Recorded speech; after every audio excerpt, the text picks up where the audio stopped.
going on a picnic today. Our seniors group at church is having our annual summer picnic on top of that mountain right there. It's going to be quite a climb up there tonight. Yeah, we'll be there shortly. This is July the 6th, and the summer heat has finally arrived. The temperature here says it is 85 degrees, and it's about 11:30. So hopefully it'll be a little cooler on top of the mountain, and hope we have a breeze.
you greasing it up? Yep.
Really hard rains a few days ago, and it rutted our driveway out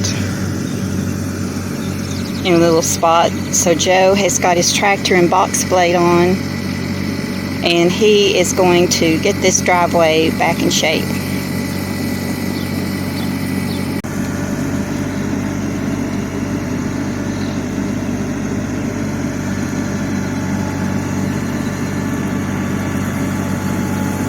It looks like he's dragging some gravel that he got from the lower entrance to the driveway and filling in the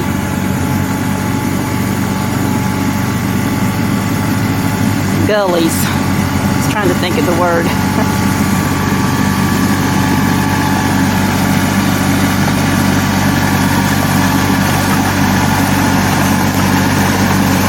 Doing a good job.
I think I have some beets ready to pull up. Let me pull this one. Look at that beet grown in a grow bag. beautiful and pretty greens. Beautiful. Pull this one up. That one's not quite as big. Beautiful again.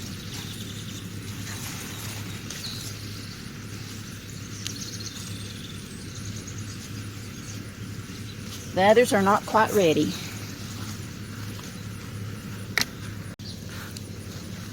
I'm going to check on the carrots to see how they're doing. Ooh, that's a good stem. I'll pull this one and see what it looks like. Pretty carrot.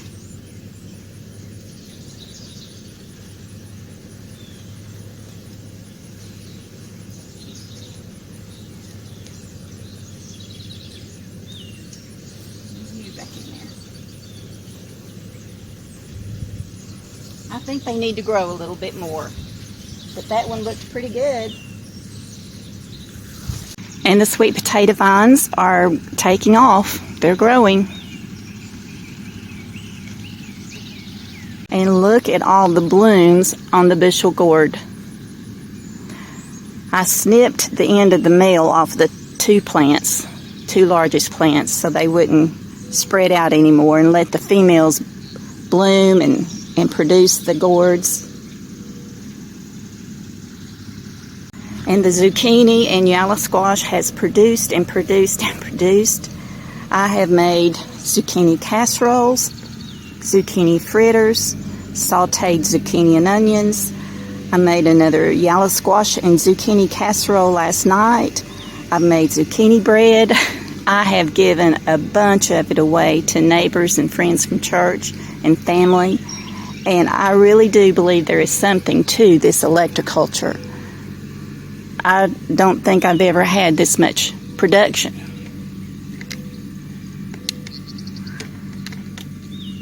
There's the rod right there. And then I have smaller coils down at the far end of those. And little beans are starting to form. Won't be long till I'll be picking and canning. These rattlesnake beans have a purple stripe down the outside of them. Here you can see where the Japanese beetles have been having a banquet here.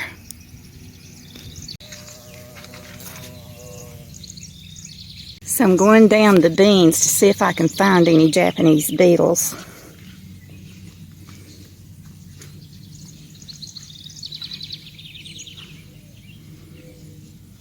Yep, there's one. I'm going to pinch him off real quick.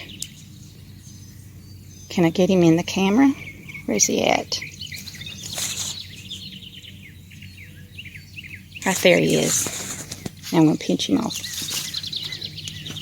Run to the jug. And in he goes.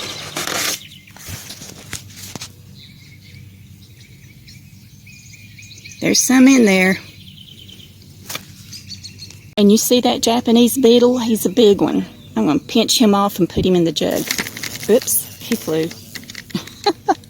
As I find them, I pinch them off and put them in that jug.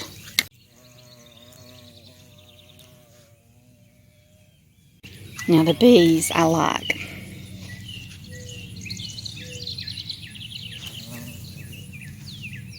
Look at all those pretty rattlesnake beans. It won't be long.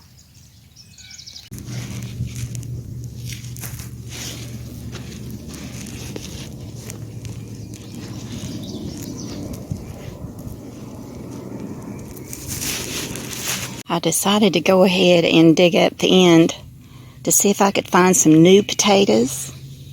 And so far, that's what I found in this first little hole. I'm sorry about how I look. I've been outside in the garden picking more squash and zucchini and cucumbers. So I've got a batch of 14-day cucumbers working right now. And I've done one batch of canning the yellow squash for frying later, and I'm getting ready to do another one. Now this recipe I've never tried before, but I got it from a YouTube channel called The Old Alabama Gardener, and other people on YouTube have made this recipe and they say it works, so we'll see. Supposedly in the wintertime we can open up a jar of this squash and fry it up just like it's fresh out of the garden. So this is how I'm doing it. I'm down in the canning kitchen and I have quartered up 2 quarts of the yellow squash. And I have the brine going here in this stock pot. And what's in here is 8 tablespoons of apple cider vinegar, 3 tablespoons of canning salt, and 14 cups of water.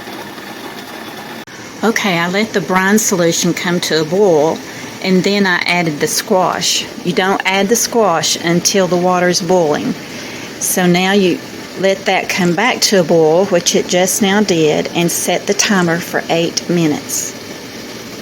So when I finished blanching the squash in the vinegar solution for 8 minutes, I ladled it into wide mouth pint jars, and I ended up with 4 pints.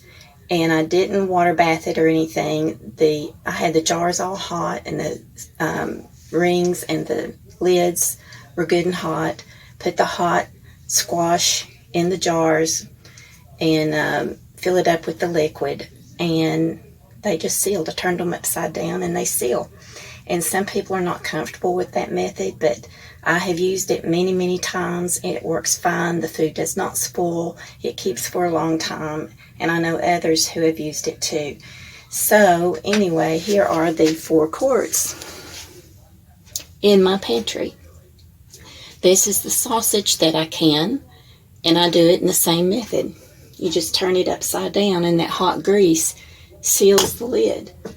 And it's good to have for breakfast, a good country breakfast with that fresh country sausage. So anyway, this is the first time I've done the yellow squash, and supposedly it's good for frying later. So when I open a jar, I'll test it out and see.